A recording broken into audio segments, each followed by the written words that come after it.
pagi semua. Pagi semua. Ya, kembali lagi dengan Bapak dan belajar bersama saya. Sebelum kita mulai pembelajaran kita, silakan untuk kelas di dalam doa. Siapa untuk kelas di kelas ini? Nah, ya silakan dimulai.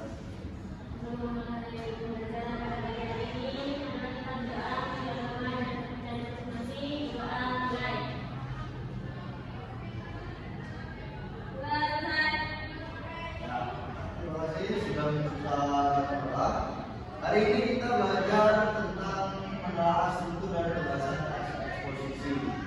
Rekan-rekan sekalian, adakah yang tahu apa itu teks eksposisi? Ada yang tahu? Ya. Sebelum kita mulai belajar, Bapak akan memberikan sedikit pengertian tentang teks eksposisi. Teks eksposisi merupakan teks yang dibangun oleh pendapat atau opini. Nah, jadi dengan kata lain, teks eksposisi adalah teks yang isinya adalah pendapat atau opini. Nah, secara karakteristik teks eksposisi, struktur teks eksposisi meliputi tesis atau pernyataan pendapat, argumentasi, dan juga penegasan ulang. Tesis atau pernyataan pendapat adalah bagian pembuka dalam teks eksposisi. Bagian tersebut berisi pendapat umum yang disampaikan penulis terhadap permasalahan yang diangkat dalam teks eksposisi. Nah, sebelum kita lebih jauh ya mempelajari teks eksposisi ini, Bapak ingin bertanya dulu terhadap kalian ya. Dalam membaca atau melihat teks eksposisi, kalian pernah tidak membaca teks eksposisi tetapi tidak ada pernyataan pendapat? Pernah tidak mengalami seperti itu? Nah, oleh karena itu jangan sampai dalam menulis teks eksposisi kalian melakukan hal tersebut ya. Selanjutnya, dalam teks eksposisi itu ada juga argumentasi. Nah, argumentasi merupakan unsur penjelas untuk mendukung tesis yang disampaikan. Argumentasi dapat berupa alasan logis, data hasil temuan, fakta-fakta, bahkan pernyataan para ahli. Argumen yang baik harus mampu mendukung pendapat yang disampaikan penulis atau pembicara. Bagian terakhir adalah penegasan ulang, yaitu bagian yang bertujuan menegaskan pendapat awal serta menambah rekomendasi atau saran terhadap permasalahan yang diangkat. Nah, ini contoh dalam membuat pernyataan pendapat ya. Bapak akan bacakan singkat. Bumi saat ini sedang menghadapi berbagai masalah lingkungan yang serius. Nah, masalah lingkungan yang utama adalah ledakan jumlah penduduk, penipisan sumber daya alam, perubahan iklim global, kepunahan tumbuhan dan hewan, kerusakan habitat alam, serta peningkatan polusi dan kemiskinan. Nah, ini argumentasinya. Para ahli menyimpulkan bahwa masalah tersebut disebabkan oleh praktik pembangunan yang tidak memperhatikan kelestarian alam atau disebut pembangunan yang tidak berjalan atau berkelanjutan ya. Nah, argumentasi kedua, penerapan konsep pembangunan berkelanjutan pada saat ini ternyata jauh dari harapan. Kesulitan penerapannya terutama terjadi di negara berkembang, salah satunya Indonesia. Selanjutnya, pada tahun 2005 sampai 2006 tercatat terjadi 330 bencana banjir, 69 bencana tanah longsor, 7 bencana letusan gunung berapi, 241 gempa bumi, dan 13 bencana tsunami. Bencana longsor dan banjir disebabkan oleh kerusakan hutan dan pembangunan yang mengabaikan kondisi alam. Yang kedua, yang selanjutnya, bencana alam lain yang menimbulkan jumlah korban banyak terjadi karena praktik pembangunan yang dilakukan tanpa memperhatikan potensi bencana. Nah, dalam bagian argumentasi adalah banyak fakta yang diterapkan dan yang dituliskan juga. Ini bertujuan untuk menguatkan argumentasi yang didasarkan oleh pernyataan pendapat. Nah, setelah melakukan argumentasi terakhir ya, menurut tim ahli pusat penelitian dan pengembangan sumber daya air, Penyebab utama banjir di Jakarta ialah pembangunan kota yang mengabaikan fungsi daerah resapan air dan tampungan air. Nah, dari argumentasi ini ternyata ditemukan sebuah permasalahan gitu ya. Nah, sehingga terjadi penegasan ulang dan direkomendasikan. Masalah lingkungan di atas merupakan masalah serius yang harus segera diatasi. Meskipun tidak mungkin mengatasi masalah utama lingkungan tersebut, setidaknya harus mencari solusi untuk mencegah bertambah buruknya kondisi ini. Nah, anak-anak, dari teks eksposisi yang terdapat di Alinea ini, Bapak ingin bertanya ya, kalian melihat teks eksposisi ini apa permasalahan yang coba diangkat? Silakan. Bapak tidak ingin menunjuk, tapi silakan kalian yang mencoba untuk menganalisis atau menelaah langsung. Silakan.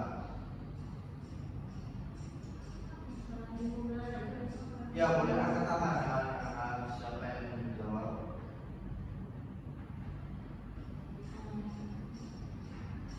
Apa kira-kira yang diangkat sama masyarakat dalam eksposisi ini? Ya Pak. Ya, silakan Rara. Dalam eksposisi yang Bapak paparkan ini berisikan tentang lingkungan sekitar seperti perubahan iklim global, kepunahan tumbuhan dan hewan, dan lainnya. Ya, berarti jawabannya adalah bagaimana lingkungan ya yang coba diangkat masalah lingkungan. Selanjutnya, Bapak yang bertanya, dari masalah lingkungan ini kira-kira apa sih masalah seriusnya dari yang sudah ada? Kan sudah ada dokumentasi ini.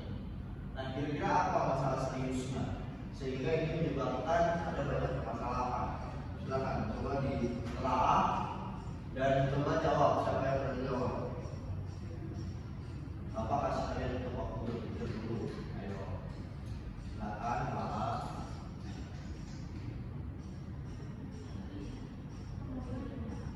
Nah, coba katakan berani jawab. Ayo. Ya, Diki. Jadi permasalahan yang dialami itu disebabkan karena pembangunan yang tidak memperhatikan kelestarian alam atau keadaan lingkungan sekitar. Jadi bisa menyebabkan kerusakan ekosistem atau sumber daya yang terdapat di lingkungan sekitar. Ya, benar sekali ya. Jadi masalah yang diangkat di sini adalah tentang bagaimana pembangunan yang dilakukan itu tidak memperhatikan kelestarian alam dan juga pembangunan yang coba dicanangkannya untuk pembangunan berkelanjutan itu tidak berjalan sesuai dengan rencana, sehingga ada banyak tempat-tempat alam dan juga bangunan lain yang jadi terganggu dan menyebabkan banyaknya bencana-bencana yang seharusnya tidak terjadi gitu ya. Nah, jadi di sini teks eksposisi menjadi penting bahwa ketika kita ingin melakukan argumentasi dan juga pernyataan pendapat, kita memerlukan data-data yang valid gitu ya. Jadi kalian juga perlu untuk mempelajari teks eksposisi untuk bisa mendapatkan pendapat kalian dan juga bagaimana cara kalian berargumentasi gitu ya. Nah, Bapak ingin bertanya, kira-kira jika kalian nanti ingin membuat teks eksposisi ya, coba kalian susun lah ya, secara singkat saja secara langsung seperti apa tema yang ingin kalian angkat dan juga bagaimana argumentasi kalian secara singkat dan seperti apa rekomendasi kalian ya untuk permasalahan itu, bagaimana permasalahannya. Silakan yang berani boleh katakannya secara singkat saja.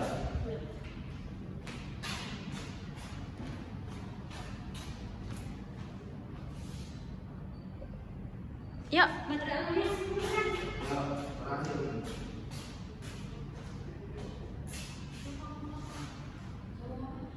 Tema sama ya, siapa yang mau menjawab? Ya, silakan Alia. argumentasi dari saya tentang banjir. Banjir, oke. Banjir dari daerah aku kan beberapa kemarin ya Pak. Ya. Terjadi banjir karena meluapnya air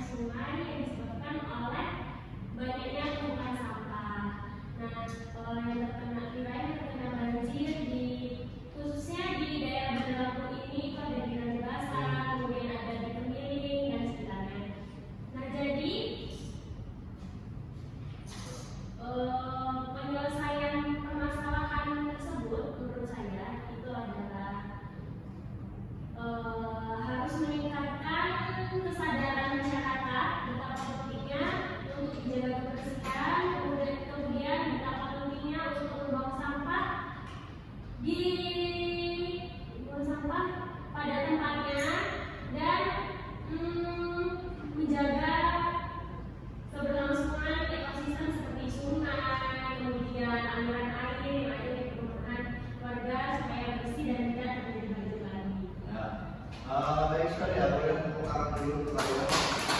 Ya, Alia ingin membuat teks eksposisi tentang bagaimana kejadian banjir gitu ya. Dengan pernyataan Alia yang pertama itu banjir di Lampung ini seringkali terjadi ketika hujan datang. Apa argumentasi Alia adalah bagaimana sampah ini dibuang pada tempatnya dan juga ekosistem lain yang tidak dilestarikan, sehingga ketika hujan turun sampah-sampah yang dibuang sembarangan itu naik ke atas dan menyebabkan banjir. Nah, hal ini coba ditegaskan oleh Alia dengan apa? Dengan memperhatikan lingkungan dan juga mengingat kembali untuk membuang sampah pada tempatnya dan menjaga ekosistem. Nah, ini merupakan contoh kecil ya untuk kalian untuk bisa menulis teks eksposisi. Jadi ketika nanti kalian akan menulis teks eksposisi, kalian sudah tahu struktur apa dan bagaimana pembahasan yang harus dilanjutkan dalam membuat teks eksposisi. Nah, Bapak kira kalian sudah cukup paham untuk materi kali ini. Kiranya nanti kita di pertemuan yang akan datang bisa membuat teks eksposisi secara bersama-sama ya. Baik, sebelum mengakhiri pembelajaran hari ini, silakan Alia kembali untuk doa. Untuk mengakhiri kelas belajar hari ini, mari kita berdoa untuk anak-anak dan bacaan masing-masing. Doa mulai. Ya, Bapak akhiri pertemuan kita. Terima kasih. Kasih Pak. Nanti ya. Perkenalkan, saya Dwitiana Safitri sebagai observasi lisan pada saudara Martin Hamonangan Napitupulu pada keterampilan 7, yaitu keterampilan mengajar bertanya. Di sini saya akan memberikan penilaian. Ada beberapa komponen. Yang pertama, komponen keterampilan dasar mengajar bertanya tingkat dasar. Martin Hamonangan telah menggunakan pertanyaan secara jelas dan singkat pada pembelajaran di kelas dengan sangat baik. Martin juga memberikan acuan dan pemindahan giliran di dalam pembelajarannya dengan sangat baik. Martin Hamonangan juga memberikan waktu berpikir untuk siswa agar siswa dapat berpikir dalam pembelajaran di dalam kelas. Selanjutnya, pemberian tuntunan. Martin Hamonangan telah memberikan tugas dalam materi yang sudah dijelaskan. Pemusatan perhatian. Martin Hamonangan sudah memberikan pemusatan perhatian dalam dia melakukan pembelajaran di dalam kelas dengan sangat baik dan benar. Selanjutnya, penyebaran pertanyaan. Martin Hamonangan telah bertanya kepada seluruh siswa dalam pembelajaran di kelas dengan sangat baik. Komponen keterampilan dasar mengajar bertanya tingkat lanjut. Pengubahan tuntunan tingkat kognisi dalam menjawab pertanyaan. Martin Hamonangan telah menerapkan tuntunan tersebut dengan sangat baik. Pengaturan urutan pertanyaan. Martin Hamonangan telah bisa mengatur urutan pertanyaan di dalam kelas dengan sangat baik. Penggunaan pertanyaan pelacak. Martin Hamonangan telah menerapkan pertanyaan pelacak di dalam pembelajaran di dalam kelas dengan sangat baik. Peningkatan terjadinya interaksi. Martin Hamonangan telah memberikan peningkatan terjadinya interaksi antara siswa dengan siswa dan siswa dengan guru dan siswa dengan cukup. Komponen negatif yang perlu dihindari. Martin Hamonangan tidak menerapkan mengulangi pertanyaannya sendiri atau mengulangi jawaban belajar. Selanjutnya, menjawab pertanyaan sendiri. Martin Hamonangan tidak menerapkan menjawab pertanyaan sendiri. Martin Hamonangan telah bertanya kepada siswa dan harus siswa yang menjawabnya. Selanjutnya, menunjuk dulu sebelum bertanya. Martin Hamonangan tidak menerapkan menunjuk dulu sebelum bertanya pada pembelajaran di kelas. Mengajukan pertanyaan yang mengundang jawaban serempak. Martin Hamonangan tidak mengajukan pertanyaan yang mengundang jawaban serempak di dalam pembelajaran tersebut. Yang terakhir, mengajukan pertanyaan ganda. Martin Hamonangan tidak melakukan atau tidak memberi pertanyaan ganda pada pembelajaran di dalam kelas pada pembelajaran tersebut. Cukup sekian, terima kasih.